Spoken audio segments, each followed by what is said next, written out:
하나님께서 주신 말씀 함께 읽도록 하겠습니다. 신약성경 에베소서 1장 15절부터 23절까지 말씀입니다. 에베소서 1장 15절부터 23절까지 말씀, 제가 한 절, 여러분들이 한 절 교독하도록 하겠습니다. 이로 말미암아 주 예수 안에서 너희 믿음과 모든 성도를 향한 사랑을 나도 듣고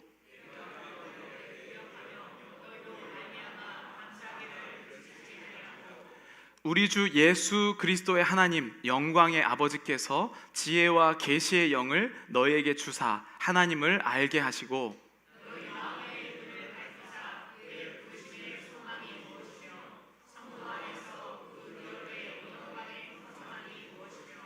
그의 힘의 위력으로 역사하심을 따라 믿는 우리에게 베푸신 능력의 지극히 크심이 어떠한 것을 너희로 알게 하시기를 구하노라.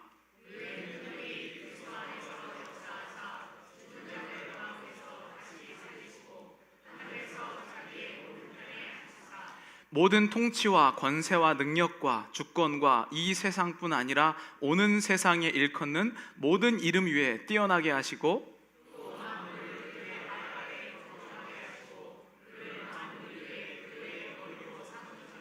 함께 읽겠습니다. 교회는 그의 몸이니 만물 안에서 만물을 충만하게 하시는 이의 충만함이니라. 아멘. 오늘 축복을 구하는 기도라는 제목을 가지고 에베소서 1장 15절부터 23절까지 말씀을 함께 나누도록 하겠습니다. 먼저 저희가 2부 예배는 그림 먼저 보도록 하겠습니다. 그림 1번입니다. 이 그림 1부에 보신 분들은 아마 이 그림에서 다른 이미지를 뺄 수가 없으실 텐데요. 이 그림을 보고 뭐가 떠오르시는지 한번 생각해 보시죠. 어떤 이미지가 떠오르시는지. 이 그림이 저는 그 이미지에서 벗어날 수가 없습니다. 너무 많이 봐서. 자, 두 번째 그림, 여기에다가 선을 한번 연결해 보겠습니다. 자, 어떤 모양으로 보이시나요? 소죠. 이 소 귀 까만색과 이렇게 이 콧등과 코, 이렇게 소가 보이시죠? 한번 다시 그림 1번으로 돌아가 볼까요? 이 그림은 뭘로 보이십니까? 소에서, 그러면 제가 한번 질문 드릴게요. 소가 없다고, 이 그림은 소의 그림이 아니다라고 한번 생각해 보시죠. 그런 능력이 있으신 분이 있으신가요? 나는 여기에서 지금 소를 지울 수가 있다. 그럴수록 소가 더 생각나시죠? 소를 지우려고 할수록 소를 지워야 돼. 이게 이제 그만 보여주시기 바랍니다. 이게 뭐냐면 우리 인간이 결국에는 한 번 내 마음에 의미로 들어온 것은 지울 수가 없다는 겁니다. 그래서 부정적인 말, 내 안에 한 번 의미로 들어온 것을 다시 지울 수 있는 능력이 없습니다. 그것을 다시 지우려면 엄청나게 많은 시간과 또 다른 엄청난 강력한 의미가 들어와야지만 내 안에 이미 의미로 들어온 것을 없앨 수가 있죠. 우리는 지금 에베소서를 세 번째 다루고 있습니다. 그래서 첫 번째는 이 에베소서 가운데 정말 어려운 문제 가운데 있는 이 에베소 성도, 이 에베소 사람들을 거룩해서가 아니라 하나님이 바울을 사랑하시는 그 능력으로 성도로 불렀다라는 말씀으로 우리가 은혜를 받았죠. 그리고 바로 지난주에는 3절부터 14절까지 유대교의 축복 양식인 베라카라는 그 축복문처럼 이 바울이 이 성도들을 향해서 축복해주고 있는 내용이었는데요. 그 내용을 보니까 하나님께서 창세 전에 세상을 만드시기 이미 이전에 나를 선택하셨대요. 그러니까 세상이 나를 먼저 선택하시고 세상을 만든 것은 내가 세상보다 귀하다는 것이고 언제든지 하나님이 나를 위해서 세상을 바꾸실 의향이 있으다는 것이죠. 우리 이것을 통해서 은혜를 받았습니다.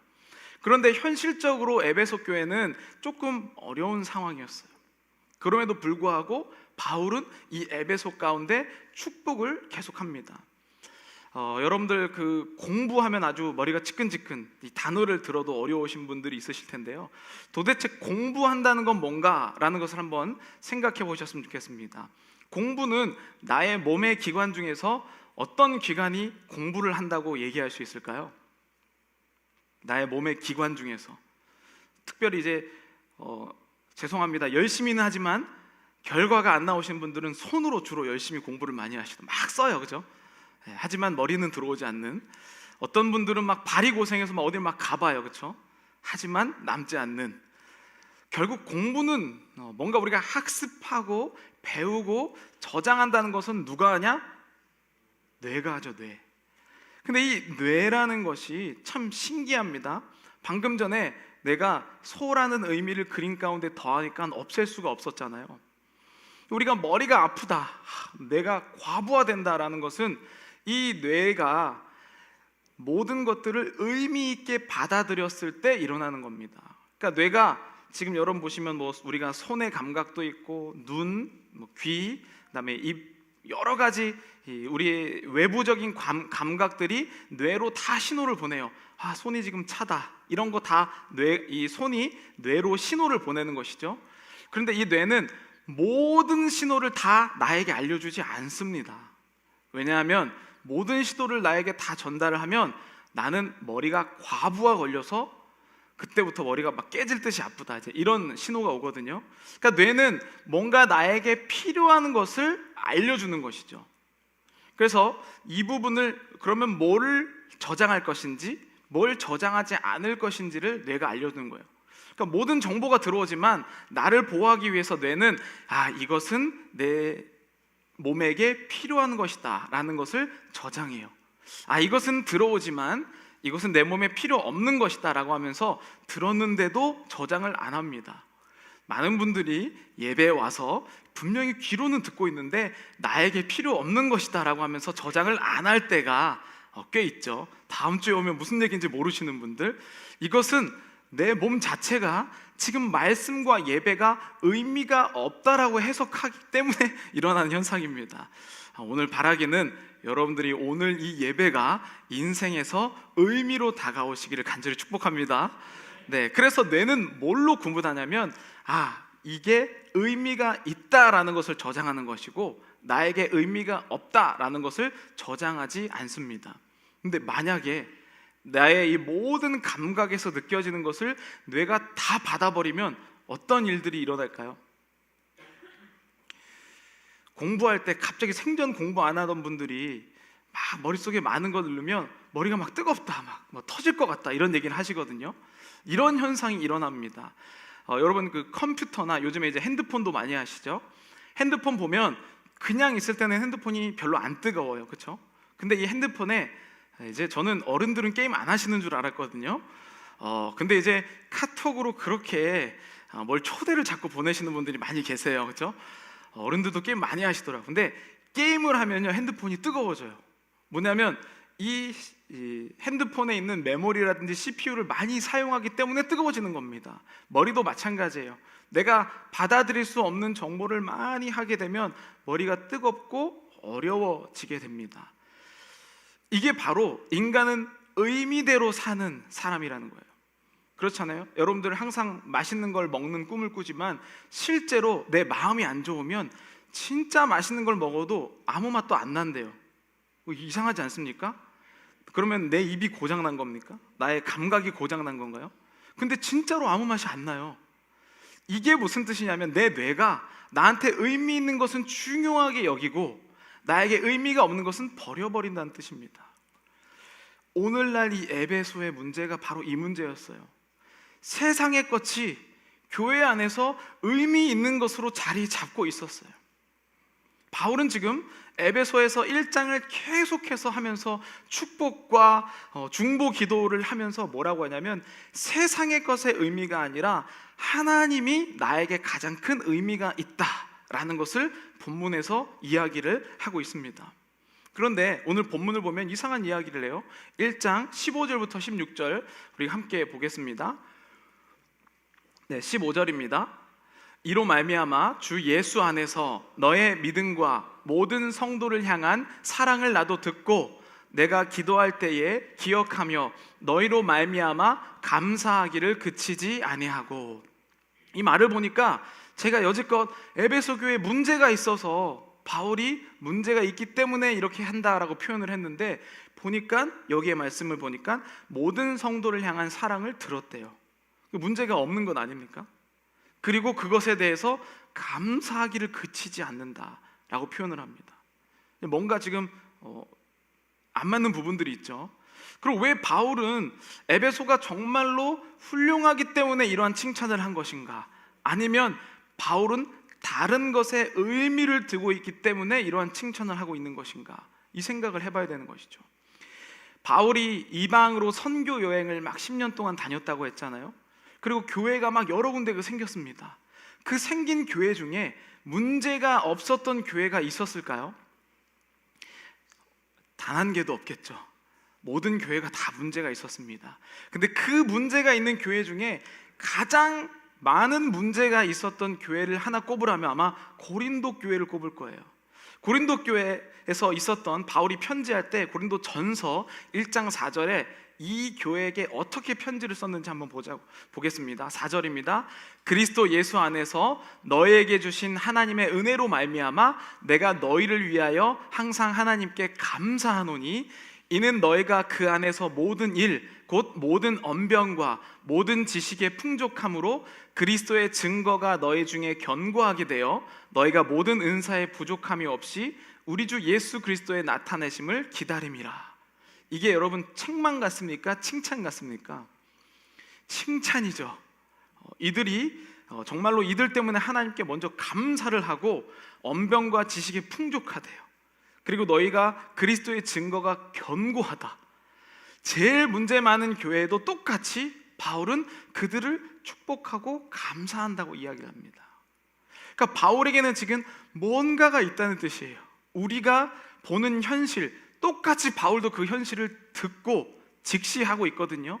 그런데 바울은 뭐에 의미를 두지 아니하고 뭐에만 의미를 두었습니다. 그 차이가 바로 예수 그리스도라는 겁니다. 우리가 인생을 살 때 너무나도 어려운 일들이 많이 생겨요. 그래서 정말로 힘들고 지칩니다. 그런데 바울의 인생은 안 그랬을까요? 바울은 정말로 구름 타고 다니듯이 가는 데마다 한국말로 막 대박이 나고, 그렇죠? 이런 일들이 바울이 겪었나요? 그렇지 않죠. 바울은 심지어 지금 에베소에 편지를 보내는 이 상황에도 선교를 그렇게 열심히 하고 감옥에 갇혀 있는 초라한 상태입니다. 근데 바울에는 뭐가 의미가 다가온 거냐면 하나님의 그 크신 사랑과 예수 그리스도의 나를 죄사함 받게 해주신 그 은혜가 바울에게는 의미였던 거예요. 그러니까 현재 아무리 어려운 문제가 와도 바울은 뭐만 보입니까? 하나님의 은혜. 이게 바울이 성령 충만했을 때 일어나는 일들이었습니다. 맞다고 또 저렇게 아멘을 하시잖아요, 그렇죠? 에베소서, 그래서 오늘 본문에 보니까 이러한 일들 가운데 바울이 에베소 교회에게 한국말로 하면 중보 기도를 해주는 본문입니다. 누군가를 위해서 축복을 구하는 기도를 해주려면 바울처럼 이러한 기도를 해주시면 되는데, 오늘 그 기도가 바울은 꼭 네 가지를 알게 했으면 좋겠다라고 17절부터 19절에 표현을 합니다. 이렇게 표현을 하죠. 17절 19절 우리 함께 읽겠습니다. 우리 주 예수 그리스도의 하나님 영광의 아버지께서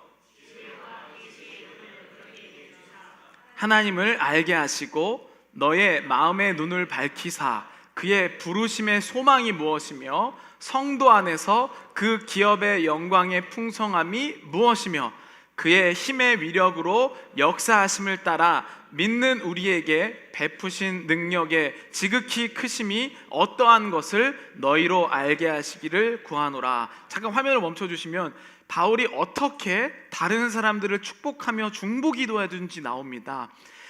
우리 주 예수 그리스도의 하나님 영광의 아버지께서 이 축복의 기도가 이루어지려면 가장 먼저 해야 될 것은 지혜와 계시의 영이 필요합니다. 모든 사람들이 다 말을 듣지만 어떤 사람은 안 들려요. 그렇죠? 30년, 50년을 예배를 드렸는데 하나님의 말씀이 안 들리시는 분은 지혜와 계시의 영이 없기 때문에 말씀을 들어도 안 들리는 겁니다. 이것이 있어야 되는 것이죠. 먼저 지혜와 계시의 영을 주어서 첫 번째는 하나님을 알게 해달라고 기도하는 겁니다.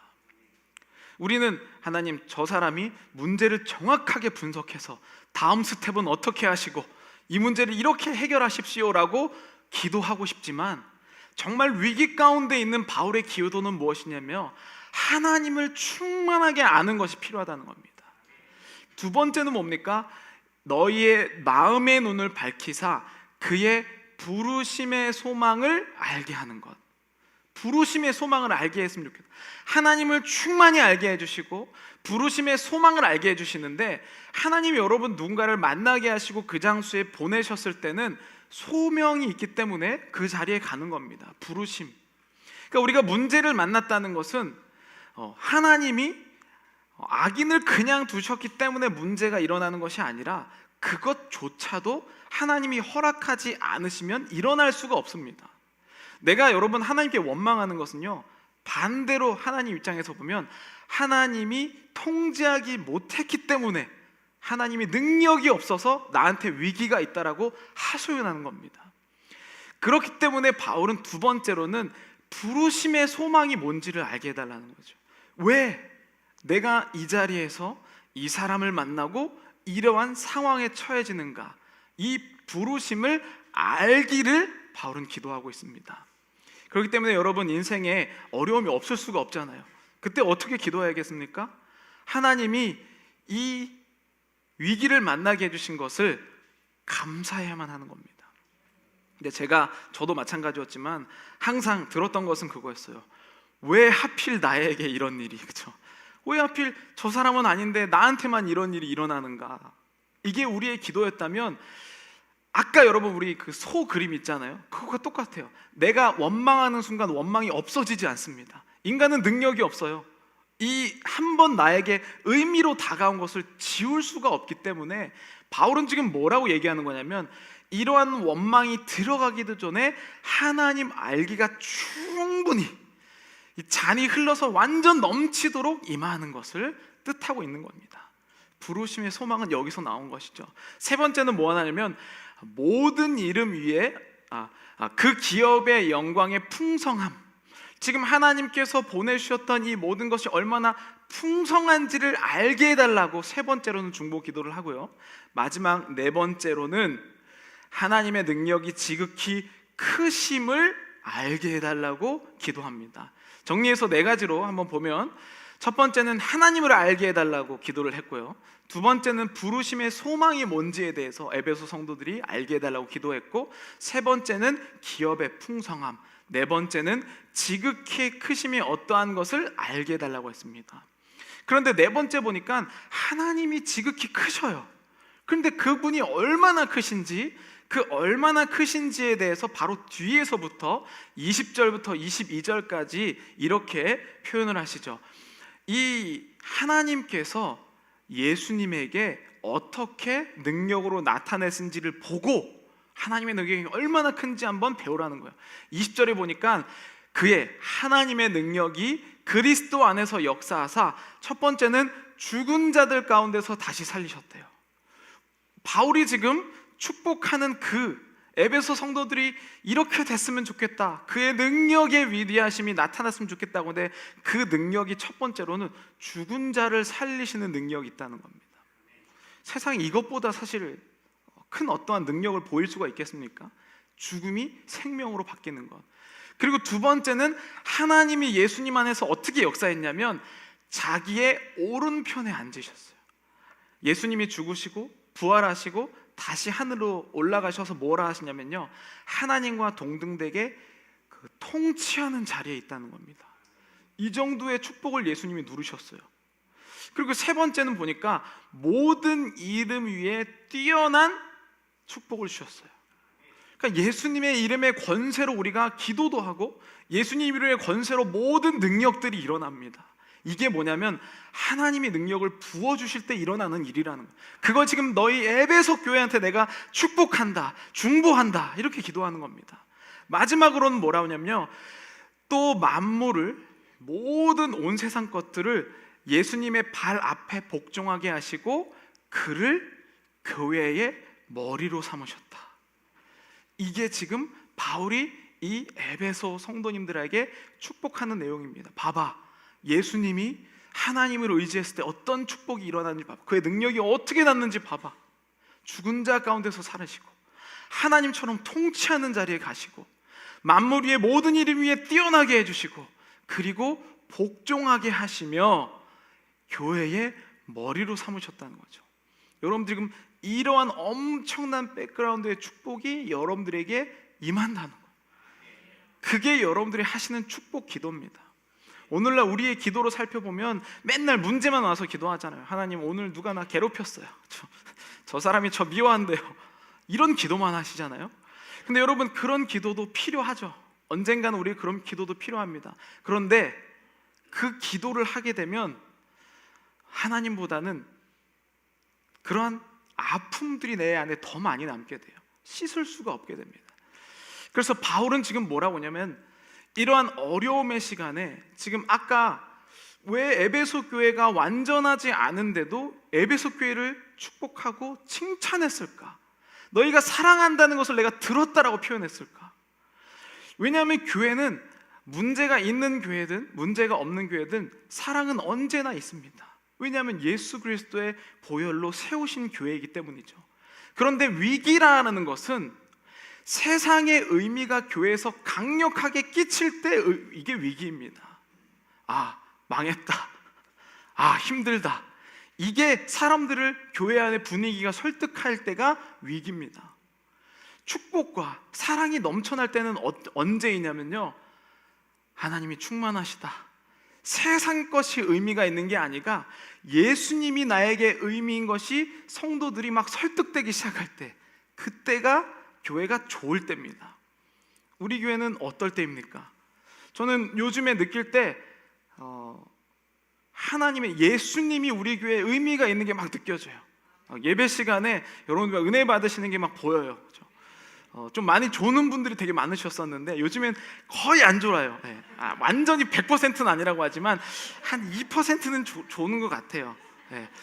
그런데 이게 저는 어떤 의미냐고 하냐면, 우리 교회가 하나님이 지금 예수님이 우리 가운데 세상보다 더 큰 의미구나, 이게 축복으로 다가오는 겁니다. 그러니까 교회의 위기라는 것은 인원이 뭐 줄어든다든지 돈이 없다든지 어떠한 문제가 위기가 아니에요. 세상의 기준이 교회에서 다수의 의견으로 갈 때가 교회는 위기입니다.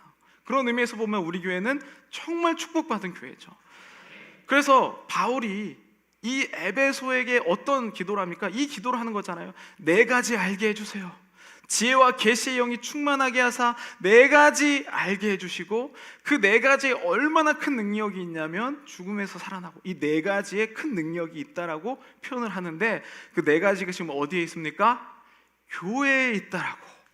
그래서부터 이 에베소를 얘기할 때 그래서 교회에 말하는 복음서라고 표현을 하기도 하죠. 그런데 저는 이 본문을 보면서 바울은 도대체 어떻게 이렇게 기괴한 이야기를 할까? 뭐 이상한 이야기를 할까? 그렇잖아요. 우리가 조금 명확하게 이 세상에 살아가는 사람의 입장에서 보면 바울은 몽상가예요. 그렇죠? 비현실적인 사람 아닙니까? 그렇죠? 지금 현실은 본인도 감옥에 있으면서 뭘 누구를 축복해요. 그렇죠? 그렇지 않습니까?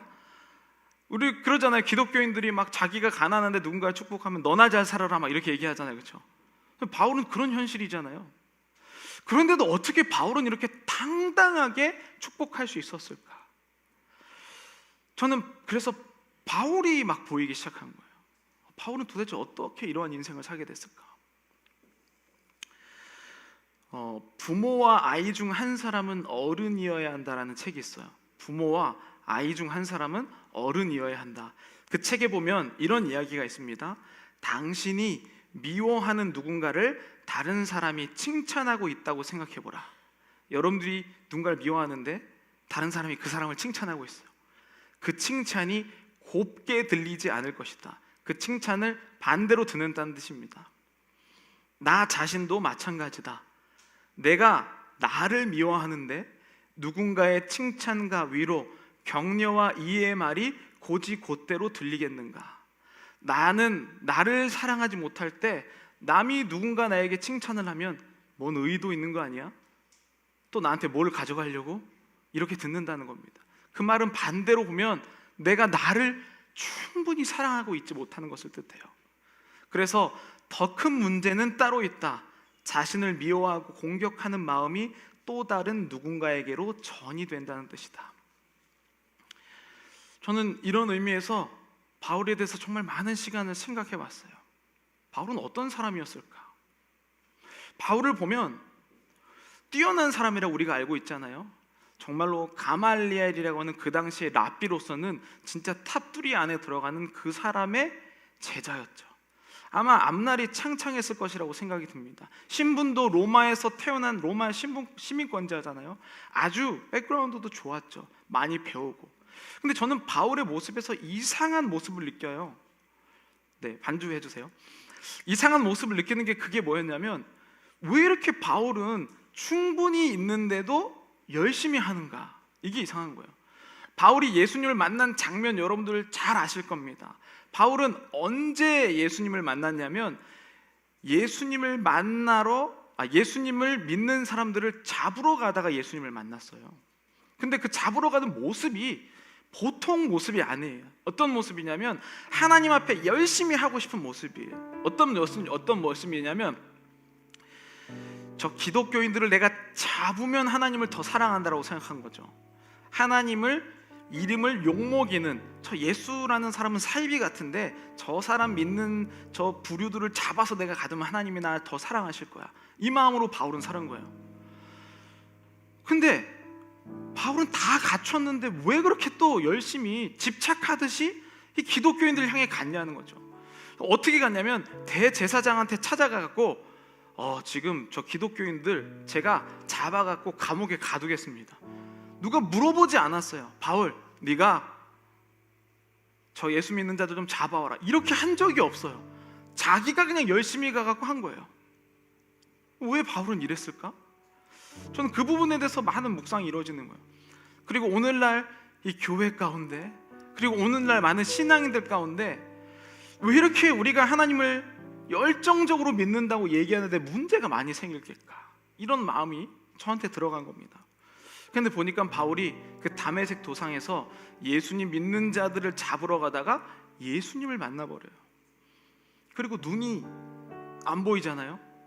자기가 보는 줄 알았는데, 자기가 보는 게 정확한 줄 알았는데 눈이 안 보여요. 그리고 예수님을 만나게 된 겁니다.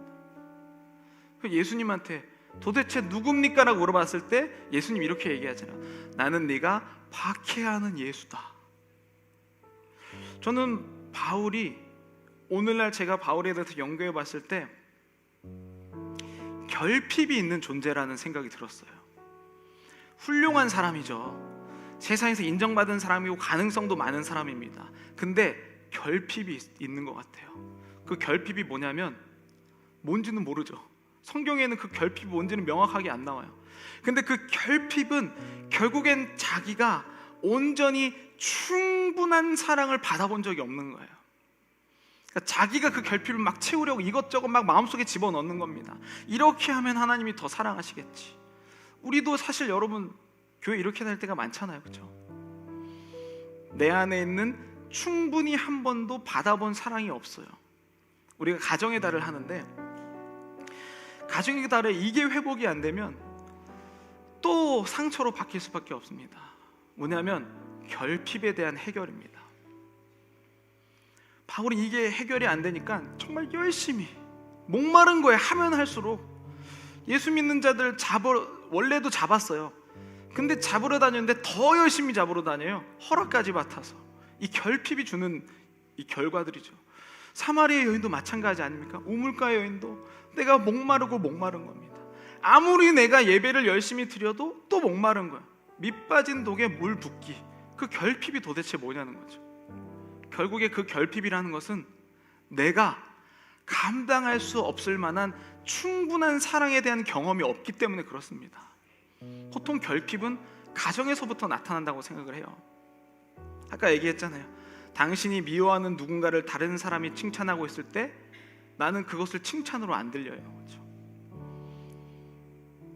내가 나를 사랑하지 못할 때 누군가 나를 칭찬하면 칭찬으로 못 들어요. 뭔 의도가 있을까? 내 안에 결핍이 있다는 증거입니다.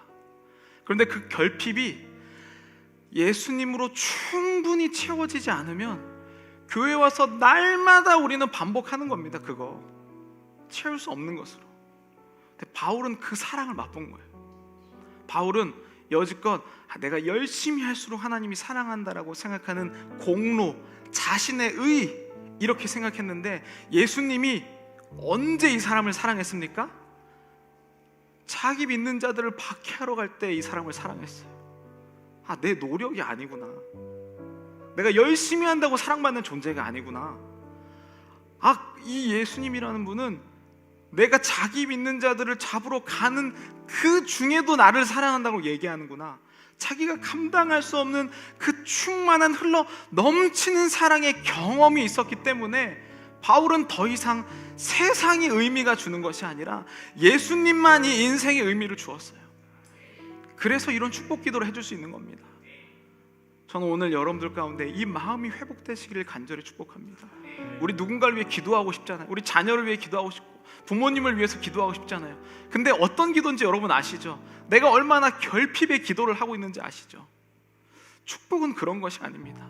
하나님이 내 안에 먼저 충만해야, 그래야 축복을 할 수 있는 것이죠. 나도 충만하지 못하면서 무슨 축복을 합니까? 저는 오늘 이 예배 가운데 이러한 축복을 구하는 자들이 지금 이 시간에 생기기를 간절히 소망합니다. 다니던 직장을 간두고 육아에 전념하기로 한 엄마가 있었어요. 처음에는 대단한 계획이 있었겠죠. 아이와 함께하는 시간이 좀 행복했다고 그렇게 얘기합니다. 그런 순간에 갑자기 두려움이 떠올라요. 경력이 단절돼서 다시 취직이 안 되는 건 아닐까? 이렇게 열심히 하는데 다른 아이들보다 좀 뒤처지면 어쩌지? 이런 마음이 드는 거예요. 또 한편으로는 직장에서 일하던 때가 그립다. 그런데 그게 자기는 생각만 잠깐 하는 줄 알았는데 몸으로 자기도 모르게 드러나고 있는 겁니다. 짜증이 나기 시작하고 원망하기 시작합니다. 잠도 못 자고 내가 지금 뭐 하는 일인가 라는 생각이 생기는 것이죠. 그리고 결국 그 짜증이 아이에게로, 또 남편에게로, 아내에게로 이어지기 시작합니다. 결국엔 내 안에 충만한 사랑의 경험이 없으면 우리는 누군가를 사랑할 수 없는 존재예요. 사랑하는 게 집착으로 바뀌고요, 사랑하는 게 오히려 무기로 바뀝니다. 그게 한국의 가족들이에요. 제가 몇 번이나 말씀드렸잖아요. 한국이 부모가 자녀를 죽이고 형제가 자매를 죽이고 형제 자매의 살인, 가정 안에서 살인이, 존속 살인율이 전 세계 압도적으로 1위예요. 우리가 충분한 사랑을 받아보지 못했다고 생각했기 때문에 그 사랑이 채워지지 않아서 내가 행동은 사랑이라고 얘기하는데 행동을 다시 받기를 원하는 겁니다. 바울은 그 사랑을 충만히 임했을 때에 이 에베소 교회 가운데 너희들 다른 문제 생각하기보다 여호와를 알고 여호와의 사랑이 충만하기를 너에게 축복하노라 라고 기도하고 있는 겁니다. 우리 시간에 찬양할 때 여러분 마음 가운데 이 주님의 사랑의 충만함이 있기를 간절히 축복합니다. 주 부르심 따라 예수 이름 부르며 나의 인생을 드렸네.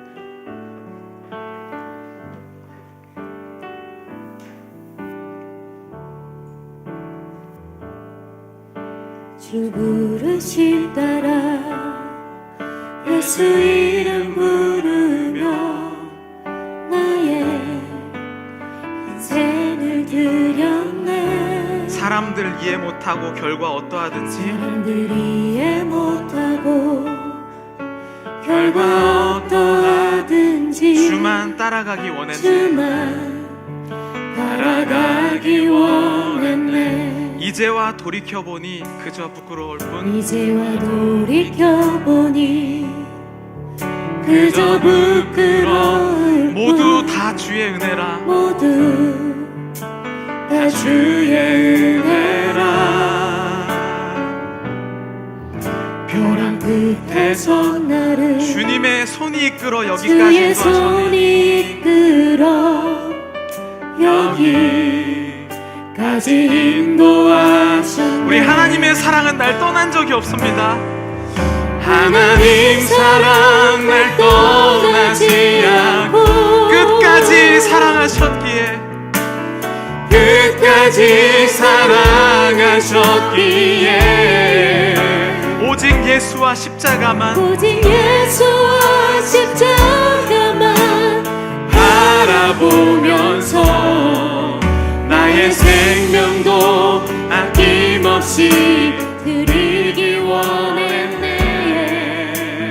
내 노래가 내 노래가 사랑 영혼 일으켜 다시 살게 하는 노래가 주 되기. 배울 때 주 배울 때 착한 일꾼이라 칭찬 받기 나온. 다시 한번 고백하겠습니다.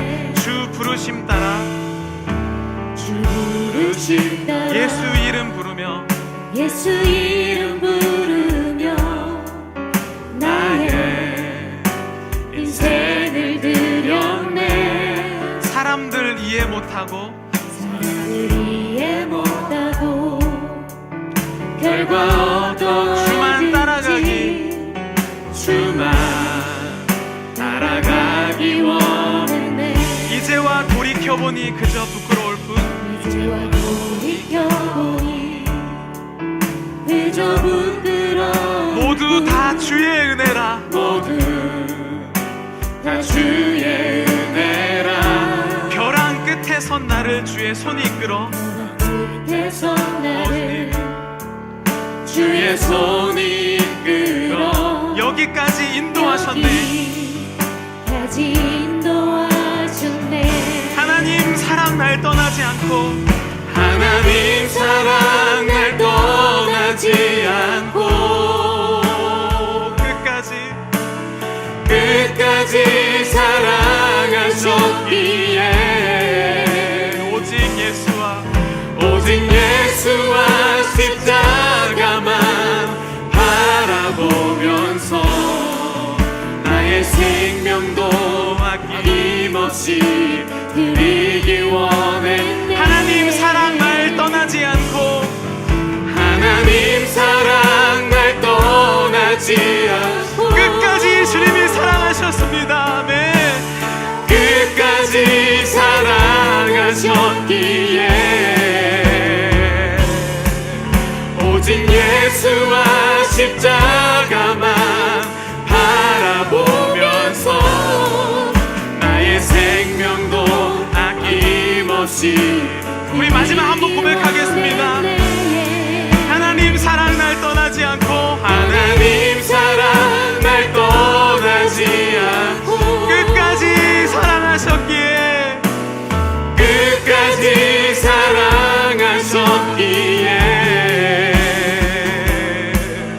오직 예수와 십자가만 바라보면서 나의 생명도 아낌없이 드리길 원했네.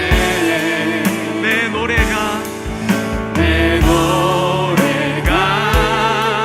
사랑 영혼 일으켜 다시 살게 하는 노래가 되기.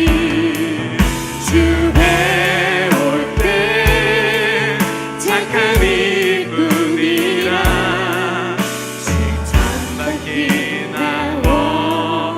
우리 시간 가운데 주여 한번 외치시고 통성으로 기도할 때 주님 나의 결핍이 하나님으로 가득 채워지게 하여 주시옵소서. 하나님 나의 상처 때문에 하나님 사랑하지 못하는 축복도 제대로 하지 못하는 이 불쌍한 나의 영혼을 하나님의 그 충만한 사랑으로 채워주시옵소서. 우리 다시 한번 주여 한번 외치시고 통성으로 기도하겠습니다. 주여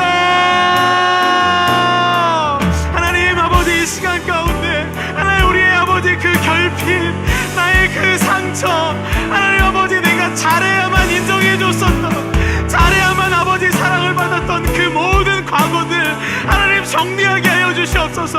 하나님 아버지 정말 주여 채워지게 하여 주시옵소서. 아버지의 축복을 하나님 아버지 구할 수 있는 사람 되게 하여 주시옵소서. 오 예수의 것으로 채워지기를 원합니다. 하나님의 아버지 그 말씀으로 채워지기를 원합니다. 하나님 우리의 그 상처들 나에게 하는 그 칭찬도 온전히 받아들이지 못했던 그 상처들 아버지께서 이 시간 어루만져 주시옵소서. 하나님 이 시간 아버지 채워주시옵소서. 하나님 이 시간 충만하게 하여 주시옵소서. 예수의 것으로 하나님을 아는 지혜로 충만하게 하여 주시옵소서. 지혜와 계시의 영이 함께하기를 원합니다. 아버지와 주님을 온전히 바라보게 하여 주시옵소서. 주님 아버지 우리 가운데 그 충만함이 아버지의 충만함이 아버지 채워지기를 원합니다. 오 주여 주여 주여. 하나님께서 아버지 정말 주여 부어주옵소서. 하나님 이 마음 가운데 아버지께서 아버지 정말 주여 채우옵시고 하나님 아버지 정말 주여 세상으로 채울 수 없는 그 결핍이 오늘 이 아버지 가운데 충만하게 이어서 선포하게 하여 주시며 아버지의 말씀이 온전히 정말 주 가까이 올 수 있도록 아버지 인도하여 주옵소서. 주님 채우시옵소서. 사랑의 하나님 아버지 감사합니다. 우리가 그렇게 많은 예배를 드리고 그렇게 많이 주님 앞에 다가왔었는데 내 안에 있는 그 결핍 때문에 칭찬을 칭찬으로 듣지 못하고 날마다 다른 사람의 의도를 파악하며 살았던 우리의 이 마음을 주님 그 부족함을 아버지의 그 사랑으로 충만하게 채워주시옵소서. 하나님 아직도 교회에 다니면서도 그 사랑을 충만하게 느끼지 못하여서 사랑을 갈구하는 사랑이 있다면 주님 오늘 이 자리 가운데 하나님의 그 크신 사랑에 충만함이 일어나게 하여 주시옵소서. 주님 아버지 말씀이 능력이 되고 의미가 되어야 되는데 머리로 받아들이고 오늘도 해석하고 분석하느라고 바쁜 이 시대 가운데 주님 예배가 회복되게 하여 주시옵소서. 주님 그 바울이 그 결핍을 채우려고 이리저리 돌아다녔던 그 바울이 주님의 그 크신 사랑을 만났을 때 자신의 부모님으로부터 받을 수 없었던, 배우자로부터 받을 수 없었던, 자녀로부터 받을 수 없었던 그 결핍이 치유되는 역사가 일어났습니다. 주님 오늘 우리가 그 사랑을 깨닫게 하여 주옵소서. 주님 특별히 어버이 주일을 맞이하여 우리 부모님들로부터 또는 내 자녀로부터 잘해야만 칭찬받고 잘나야만 그 이름에 올라갔었던 그 결핍이 치유될 수 있도록 주님 붙잡아 주시옵소서. 주님 부모님이기 때문에 그냥 사랑하는 것이지 나에게 뭔가를 주어서 사랑하지 않는 자녀가 되기를 원합니다.